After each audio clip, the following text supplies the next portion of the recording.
How's it? Welcome back to the channel. South Africa have got it done. Another close victory for South Africa. We say goodbye to the West Indies. Thanks for the memories. But South Africa have clutched up. It's all very confusing, and it's brought to you by these guys. Now delivering in 10 minutes. Oh, they rolled in the gas truck. I thought they did. I thought they did. South Africa, they've had close wins throughout this tournament. They've done it again in a knockout game. First time I've seen it in my life for South Africa, but playing good cricket. Wonderful ebb and flow to this game, he goes. South Africa largely ahead in the game before the Windies would pull it back. South Africa getting nervy. Are they rolling in the gas truck? They faced a very dark hour before Jansen released them into the dawn of the semi-finals. It was very nearly dawn because the game did finish at about 1:45 in the morning, which is the perfect time to play cricket, I would have thought. West Indies, they made 135 for 8 in the first innings. The game was rain affected. We'd lost 3 overs. That meant South Africa needed to chase 124, and they did so with 5 balls remaining, 3 wickets left. Jansen hits the first ball of the last over for 6 off Obi McCoy, and they've won the game. Celebrations abound. South Africa, they're here. They're here, undefeated. Yeah, and do you like the nature of the victory? Do you look at that victory and go, I felt a gas truck was backing up. I saw a lot of what I'm normally seeing. Yeah, heard the sound, saw the lights. That's right, you saw the reverse, you heard the reversing lights. Beep, beep, beep, beep. Yep. Or does the fact that they, transcended that suggest that there's something different about this side? I was just thinking, I was having a wave of emotions during it, as I looked up from a phone during this game. It just would have been so unfair, if that means anything in professional sport. If South Africa had lost this game, their only loss, and they'd be knocked out of the tournament because they didn't beat the USA by enough. Yeah. Those are the tournament rules, etc., no complaints. They didn't bosh enough. And so the West Indies have lost in their Super 8 games against England and South Africa. Fair enough, you don't deserve to go through. They played some good cricket, no doubt, but just haven't deserved to go through in the tournament. But just thinking about how South Africa have overcome 26 years of never winning a semi-final. They've got to do it next game, of course. But this was a big game, big knockout game against the host nation. Is there a change-up of the makeup of the squad where there's some fucking alpha that's just going to grab these games by the scruff of the neck and go, no, I'm going to win? Not really. They've just outskilled the opposition so far. It actually hasn't taken a Michael Jordan-esque, I'm just going to do it by myself kind of thing, But there do appear to be little signs that when the pressure is on, somebody delivers for them, which is what we've not seen before. I guess in contrast to that, though, he goes they could have won some of the greatest thrillers. 6 out of their 7 games have basically been thrillers that they've emerged victorious in. But if they lose a semi-final in tough circumstances, the reputation will continue. Yeah, rightfully so. Unfairly and cruelly so, but yes, rightly so. Rightly so. Rightly so, because life is unfair. It means they're shit, despite winning all these games. So it does, performing well, admirably, execution of skill, covering all bases, spin, seam, catching, batting, shit. Nothing any team does before the semi-final in any World Cup is remembered by a normal person.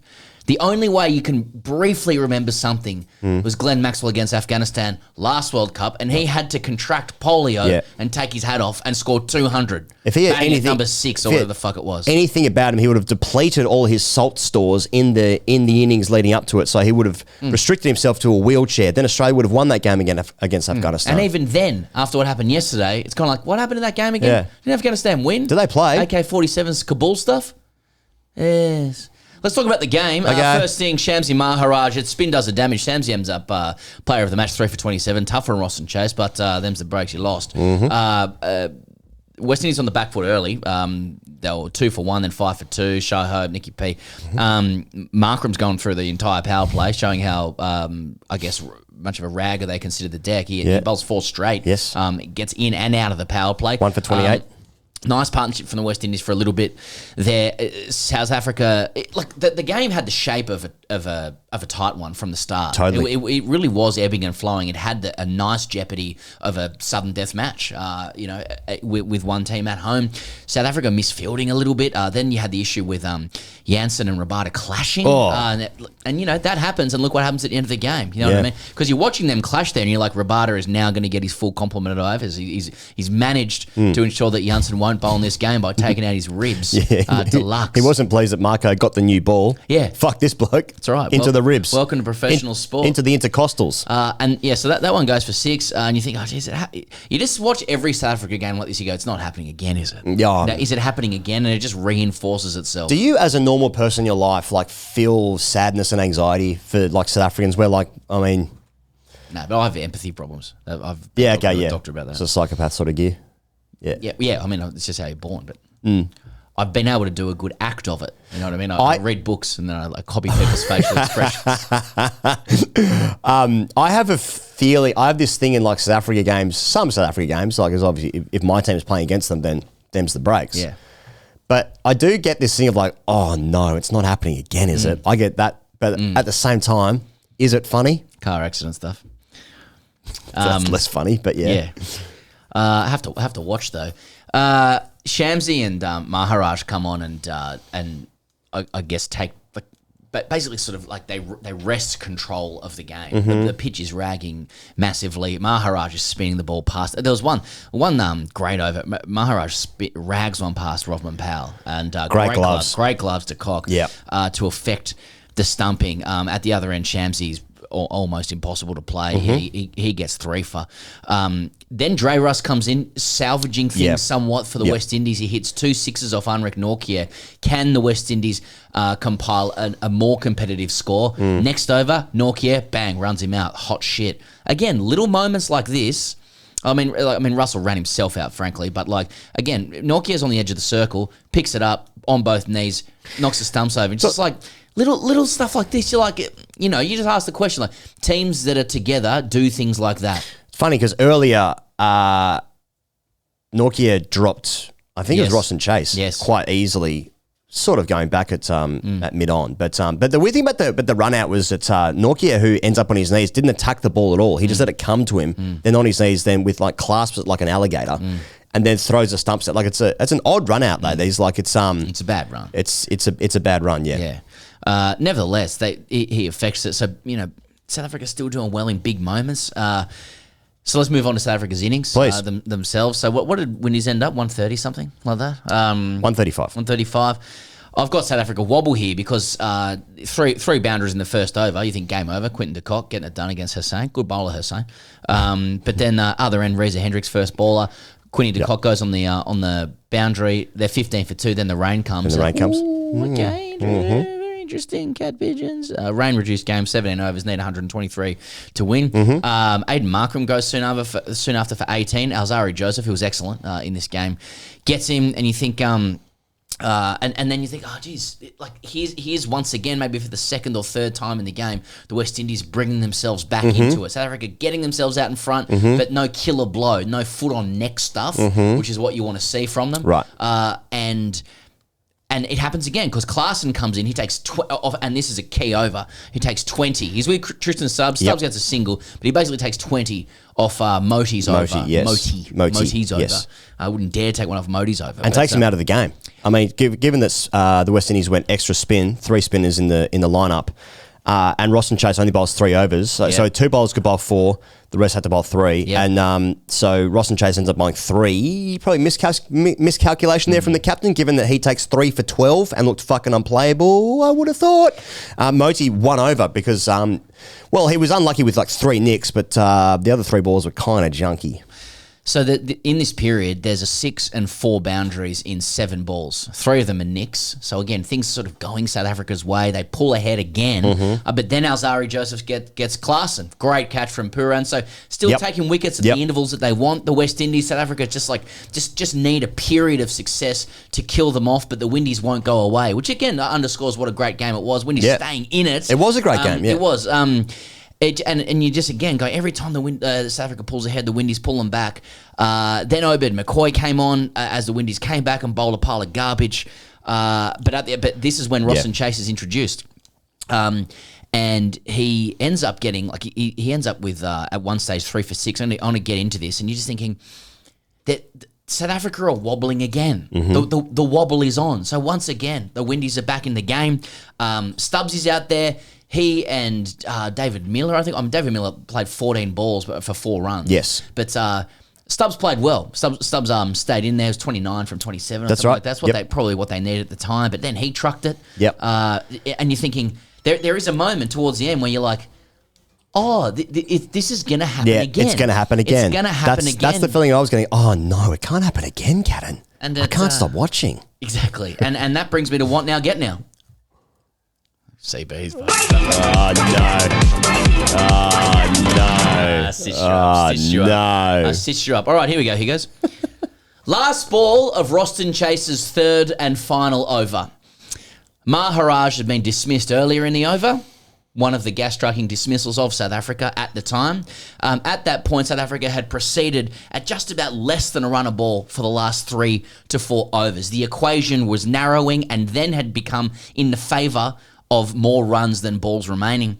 The equation was down to 9 off 7. At this point, Roston Chase had 3 for 6. So fair to say he's on fire. Yep. And this is the context that, like, watching minis can't give you. This is the experience of being glued to the screen and seeing the whole psychological context of the game. And you've got to remember at this moment in time, 9 off 7, Roston Chase has 3 for 6, a baying Antiguan crowd for the home side. Oh, yeah. And you've got to remember, like, this is South Africa with the bat here as well.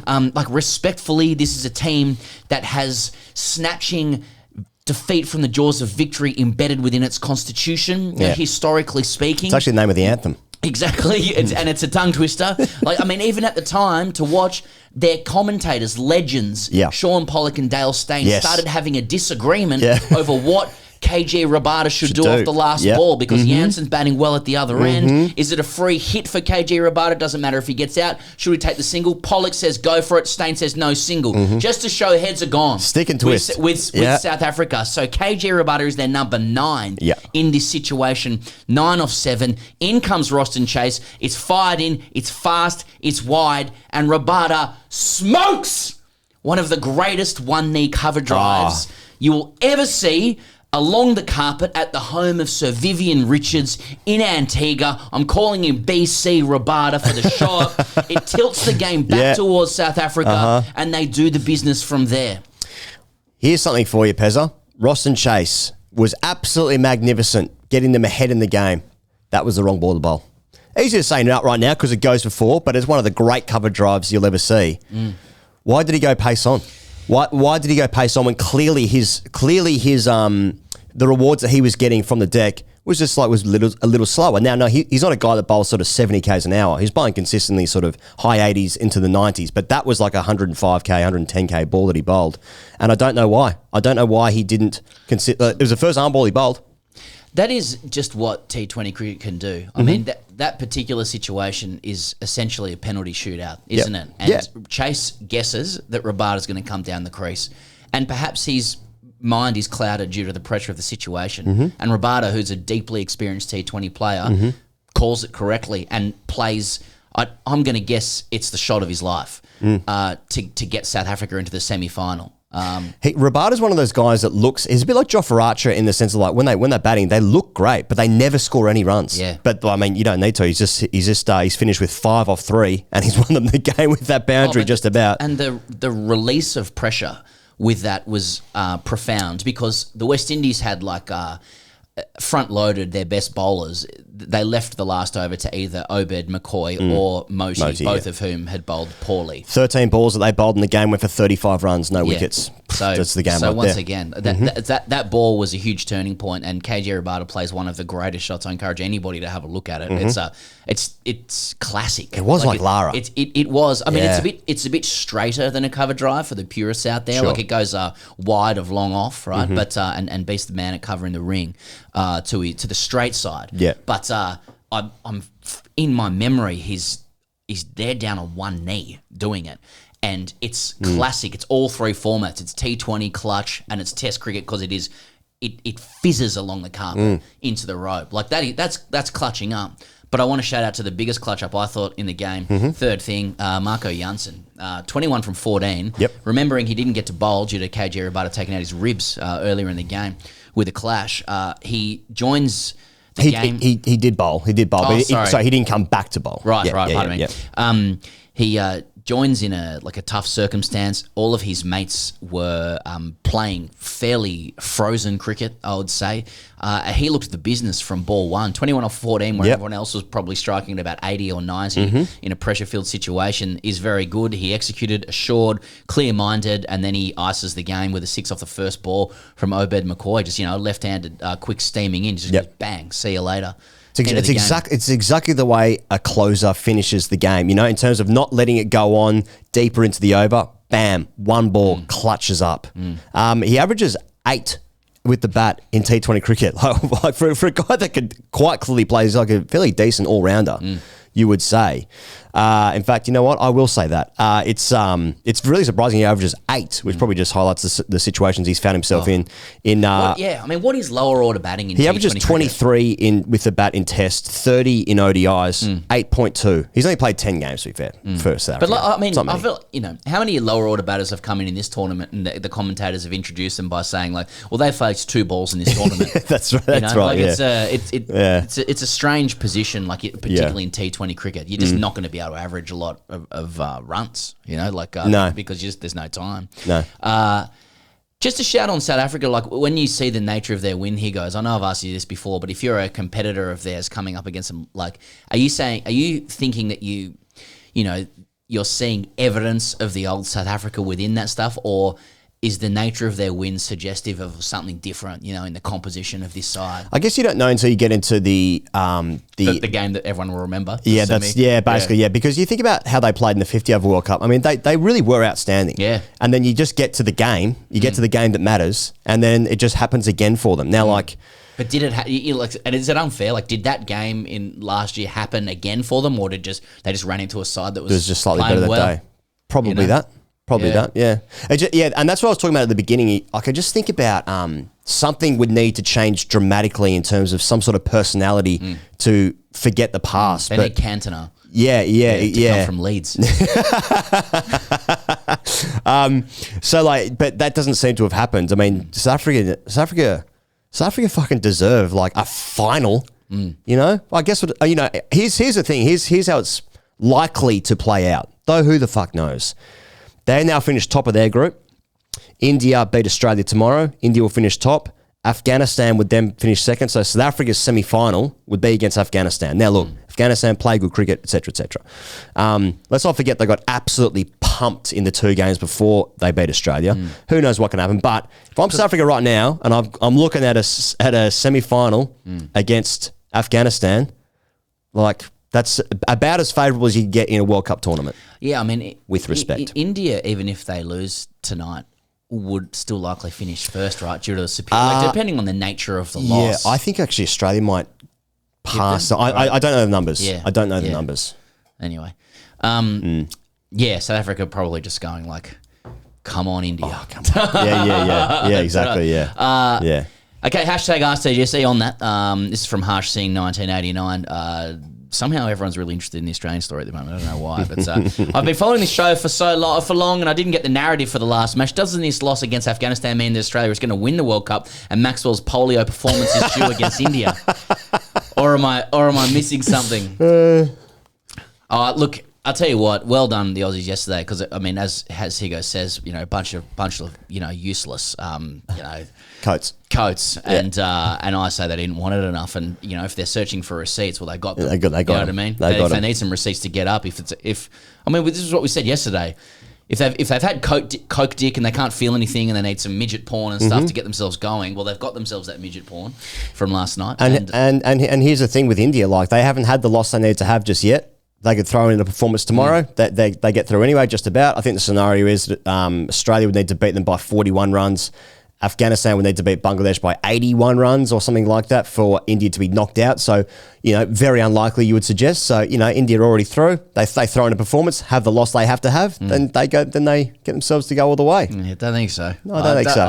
I think they're looking for some revenge porn. Yes. Yeah.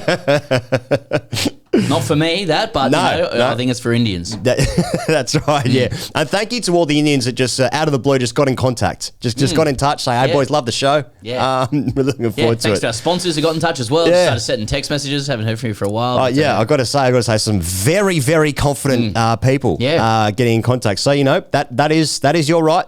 Exactly. And we'll be here tomorrow, and I guess we'll see.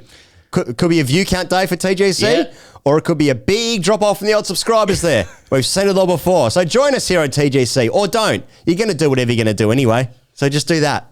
See you guys tomorrow. Cheers.